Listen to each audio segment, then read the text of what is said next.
కోపానికి మెడిసిన్ ఏంటో తెలుసా? నేను వర్క్ చేస్తున్న ఆఫీస్లో వర్క్ ప్రెజర్ ఎక్కువ అవడం వల్ల నా కింద వాళ్ళని ఎక్కువగా తిట్టేవాడిని.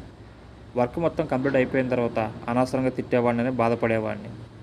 నా కోపాన్ని కంట్రోల్ చేసుకుంటానికి చాలా ప్రయత్నాలు చేశాను, కానీ ఫలితం మాత్రం శూన్యం. ఒకరోజు మా నాన్నగారు నన్ను చూడడానికి సిటీకి వచ్చారు. నాన్నతో మాట్లాడుతూ నాకున్న కోపం గురించి చెప్పాను. ఈ కోపాన్ని ఎలాగైనా తగ్గించుకోవాలి నాన్న, నీ దగ్గర ఏమైనా మార్గం ఉంటే చెప్పు అని అడిగాను. నా దగ్గర ఒక మందు ఉంది, నీకు ఇస్తాను. నీ కోపం వచ్చిన ప్రతిసారి దాన్ని నీళ్ళలో కలుపుకొని తాగి ఒక్క 10 నిమిషాలు మౌనంగా కూర్చో అని చెప్పారు.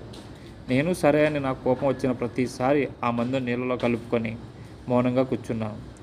అలా 4 నెలలు గడిచేసరికి నా కోపం అనేది తగ్గిపోయింది. నేను మా నాన్నగారికి ఫోన్ చేసి, నాన్న నా కోపం మొత్తం తగ్గిపోయింది, కానీ నువ్వు ఇచ్చిన మందు అనేది నా దగ్గర అయిపోయింది, నువ్వు వచ్చినప్పుడు మళ్ళీ తీసుకొని రా అని అడిగాను. నాన్న నాతో అన్నారు, నీకు ఇచ్చిన మందు కాదురా, అది జస్ట్ గ్లూకోజ్ పౌడర్ మాత్రమే. నేను షాక్తో ఇలా అన్నాను, అది గ్లూకోజ్ పౌడర్ అయితే నా కోపం ఎలా తగ్గింది చెప్పు నాన్న అడిగాను.